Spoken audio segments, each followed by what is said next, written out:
શું અપડેટ આવતી દેખાડી રહી છે આ રિપોર્ટ્સમાં? ગુડ મોર્નિંગ ચાંદની. આજે હું શરૂઆત કરીશ નિફ્ટીની દિગ્ગજ કંપની ડેફિનેટલી રિલાયન્સ પર. તો રિલાયન્સ પર બે બ્રોકરેજ રિપોર્ટ આવ્યા છે અને ખૂબ જ પોઝિટિવ રિપોર્ટ આપણી સમક્ષ આવતા જોવા મળ્યા છે. પહેલું છે બર્નસ્ટેઇન. અહીંયા તેમને રિલાયન્સ માટે આઉટ પરફોર્મ રેટિંગ આપ્યા છે અને લક્ષ્ય પણ તેમને વધારી દીધા છે. તેમણે 3,440 પ્રતિ શેર કર્યા છે. તેમનું માનવું છે કે જીઓ જે છે તે મજબૂત ગ્રોથની આગેવાની હેઠળ ખૂબ જ એક રિલાયન્સ ઇન્ડસ્ટ્રીઝને સપોર્ટ કરી રહી છે. તે સાથે તેમનું એ પણ કહેવું છે કે રિલાયન્સ બિઝનેસ માટે એક બમણા લક્ષ્યની પણ તેઓ અપેક્ષા રાખી રહ્યા છે.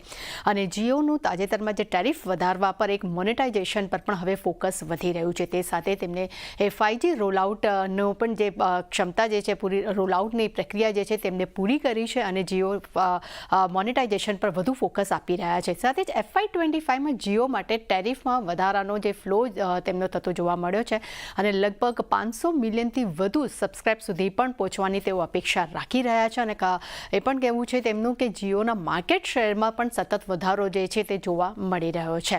ત્યારબાદ CLSAનો રિપોર્ટ રિલાયન્સ પર જોઈએ. અહીંયા પણ તેમને આઉટ પરફોર્મ રેટિંગ આપ્યા છે. લક્ષ્યાંક અહીંયા તેમને 3,300 પ્રતિ શેર આપ્યા છે. તેમનું માનવું છે કે જીઓનો 5G રોલઆઉટ કેપેક્સમાં 46%નો ઉછાળો વાર્ષિક ધોરણે જોવા મળ્યો છે. તે સાથે તેમનું એ પણ કહેવું છે OPCFમાં પણ 15%નો ઉછાળો વાર્ષિક ધોરણે જોવા મળ્યો છે અને વ્યાજ કેપિટલાઇઝેશન નોંધપાત્ર રીતે એક વધતું જોવા મળ્યું છે અને ROCEમાં લગભગ 60 બેસિસ પોઈન્ટનો યરલી ઘટાડો જોવા મળ્યો છે. પરંતુ બંને જ રિપોર્ટ્સ ખૂબ જ પોઝિટિવ છે એટલે આજે રિલાયન્સનું કાઉન્ટર છે તે રડારમાં જોવા મળી શકે છે.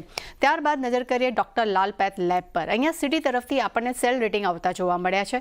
લક્ષ્યાંક તેમને 2700 પ્રતિ શેર કર્યા છે. તેમનું માનવું છે કે કંપનીનું ખાસ કરીને ટેસ્ટ અને સ્વસ્થ ફિટ કરીને જે તેમના જે બે સેગમેન્ટ છે તેમાં સુધારો આવ્યો છે. પરંતુ સાથે તેમનું એ પણ કહેવું છે કે નજીકના ગાળામાં ભાવમાં વધારો કરવાની કંપનીની કોઈ પણ પ્રકારનો ઈરાદો નથી અને સાથે ઓપરેટિંગ લેવરેજ છે તેના પણ સારી કાર્યક્ષમતાને કારણે કરીને માર્જિન જે છે તેમાં એક સ્થિરતા આવી શકે છે. ત્યાં ક્યાંક એક સપોર્ટ મળી શકે છે અને હવે કંપની જે છે તે ઇન્ટરનેશનલ માર્કેટ તરફ પણ ફરીથી એક ફોકસ તરફ જતી જોવા મળી રહી છે. પરંતુ રિપોર્ટ અહીંયા નેગેટિવ છે.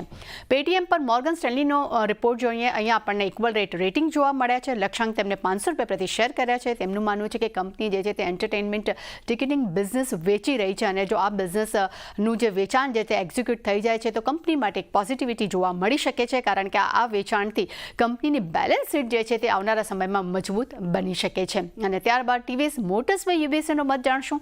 અહીંયા બાય રેટિંગ જોવા મળ્યા છે. લક્ષ્યાંક તેમને વધાર્યા છે અને 3200 પ્રતિ શેર કર્યા છે. તેમનું માનવું છે કે નવી જ્યુપિટર જે છે તે સેમ પ્રાઇસ પર તેમને લોન્ચ કરી છે અને નવા અપગ્રેડ સાથે લોન્ચ થતી જોવા મળી છે અને આ કારણસર કંપનીનું જે વોલ્યુમ જે છે તે 15,000થી 20,000 પણ વધી શકે છે. તે સાથે તેમનું એ પણ કહેવું છે કે આગામી ઘણા મહિનામાં નવી EV ટુ વ્હીલર જે છે તે કંપની લોન્ચ કરવા પર વિચાર કરી રહી છે. સાથે EV થ્રી વ્હીલર પણ કંપની લોન્ચ કરવાની તેઓ અપેક્ષા રાખી રહ્યા છે અને નવા લોન્ચને કારણે કરીને કંપનીનો ગ્રોથ જે છે તે ઝડપથી પણ વધી શકે તેવી અપેક્ષા તેઓ રાખી રહ્યા છે.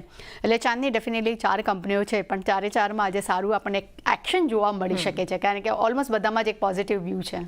જી.